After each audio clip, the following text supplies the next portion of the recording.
This teenage girl cuddled her sweetheart after his family had made the most heartbreaking decision.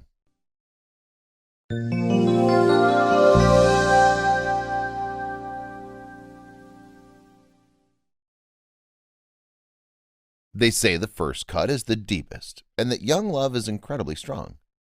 Once teenager Stephanie Ray was done cuddling her boyfriend, however, she was faced with a terrible reality, and as a result, she had to make an impossible choice. The heat wave of summer 2018 touched almost every region of the UK, including Wales. So it's not surprising that 16-year-old Blake Ward decided to go out for a swim in the sea one day. At the time, he was visiting the town of Tywyn of Gwynedd on a family trip.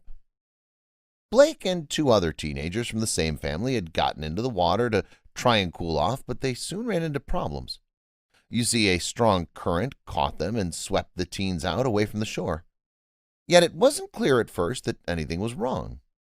In fact, Stephanie's mother, Rebecca Ray, explained that from a distance their shouts sounded like laughter. We'd arrived on the Sunday and the weather had not been too good, so on Tuesday when the sun came out we headed for the beach. They were only 5 minutes ahead of us, she told the Sun. When we got to the beach I could hear them shouting, and at first I thought it was screams of laughter, Rebecca explained. Then I said to my sister, "Are they in trouble?"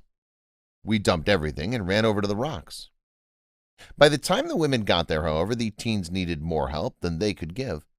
Consequently, the young swimmers had to be pulled from the water by Royal National Lifeboat Institution (RNLI) volunteers, who administered CPR. Blake was then flown to Liverpool's Alder Hey Children's Hospital.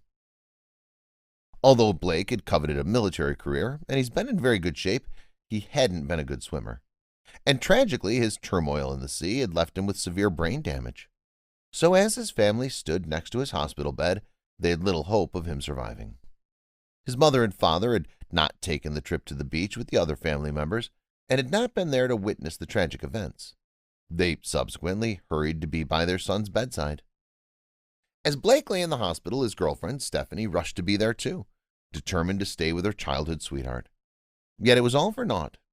Doctors determined that Blake would not be able to recover and that his life support machine would be switched off.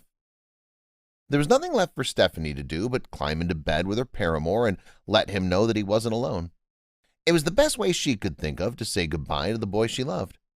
Someone captured the tender moment on camera, and afterwards the picture of the young lady in the hospital bed letting her boyfriend go was shared widely. A subsequent Facebook post from Stephanie described Blake's passing.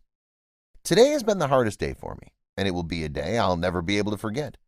As some of you may know, Blake was involved in a terrible accident on Tuesday. We were told yesterday that Blake would never recover and his brain was too damaged," Stephanie's post read. "We had to make the hard decision of turning his machine off and letting him go. But just know Blake wasn't in any pain as he passed away with his family around him." As Blake passed away, tributes were made to remember this young man. Several people left flowers outside the school he attended in his hometown of Dudley. Many people wrote notes and attached them alongside. They included Stephanie, whose note was photographed and appeared online. "To my baby boy, I know you're in a better place and not in pain," it said.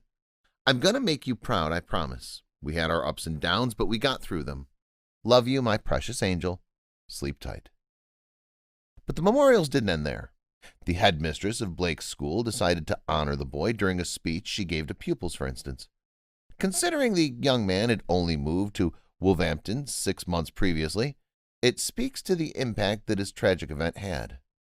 And while Blake may have later died, the Coast Guard and other emergency services had done their part to try to save him. Consequently, they tried to display their condolences by holding a fly past during a special event to celebrate his life.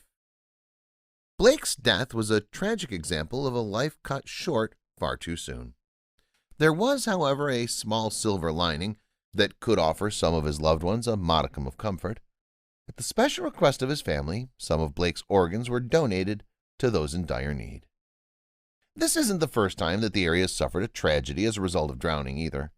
When two girls got into difficulties back in 2014, 74-year-old Richard Guest died during a rescue attempt. Ultimately, the girls were saved, but Guest never made it back. Stephanie's mother therefore argued that it was time for the beach to get adequate lifeguard cover. "We can hope that lessons can be learnt from this," she told Cambrian News. "We hope it will help to get the proper people onto the beach so this will never, ever happen again." That being said, it doesn't look likely that the beach will be monitored more closely. The local council insists, in fact, that the funding isn't available to bring RNLI lifeguards to the beach in question. A crowdfunding page for Blake's Wake promises, however, to use any excess as a donation to the air ambulance and others.